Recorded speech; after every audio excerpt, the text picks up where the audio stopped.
That they are running in circles with the NYPD as they try to find their missing loved one. Yeah, more than 2 months ago, officers took Deborah Stewart to the hospital for psychiatric issues, and she's been missing from her family ever since.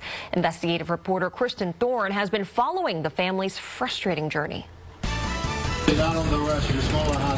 April 18th, NYPD officers had 60-year-old Deborah Stewart in handcuffs in Washington Heights. Stewart's daughter requested help from police because Stewart, who according to her family has serious mental health issues, was refusing to go back to her independent living facility in Queens. She got aggressive with the police. You made it clear to the police that she has serious mental health issues. Yes. The NYPD says Stewart was transported to New York Presbyterian Hospital for evaluation. I called early in the morning to make sure she was there, and when I gave her name, they said she wasn't there.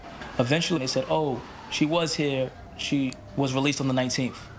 A spokesperson for New York Presbyterian wouldn't confirm that to Eyewitness News because of patient privacy laws. Stewart has been missing from her family ever since. She has no ID, no phone, no clothes, and none of her psychiatric meds. These are her medications that she's supposed to take daily. As you can see, the bottles are full.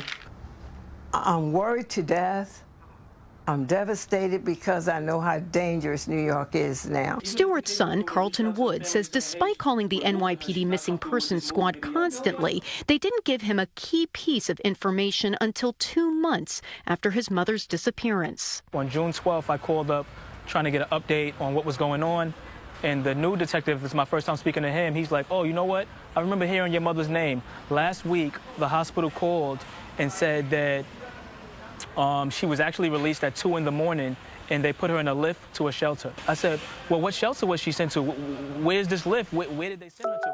He's like, oh, I don't know. I got to look through some stuff. 2 weeks later, Wood says he called the Missing Persons Squad again, and he says this time a different detective told him that his mother had been sent to a shelter here on East 32nd Street, but that she had not been seen at the shelter since April 20th. The New York City Department of Social Services would not confirm with us whether Stewart was ever at a shelter because of privacy restrictions. She's missing over 2 months now. Can't get any information from anybody. Some information about what happened would be contained in the aided report that the NYPD officers who originally took Stewart to the hospital are required to file with the department. According to the NYPD Patrol Guide, officers taking care of an emotionally disturbed person are required to stay with that individual at the hospital until the patient is seen by a psychiatrist. Officers are required to speak with the psychiatrist themselves and are to note in the aided report the name of the treating physician. You've tried to go directly to the 33rd Precinct to get the aided report. What do they tell you? They tell me I need a power of attorney. I said, my mother's missing. I can't get her power of attorney. The NYPD would not tell us if an aided report exists on Stewart's case because they say they do not comment on active and ongoing investigations, but that they do take all missing persons cases seriously. New York Presbyterian tells us it is working directly with the NYPD on Stewart's case. If you see Deborah Stewart, call 911. Kristen Thorne, Channel 7, Eyewitness News. Hopefully that family can find some resolution.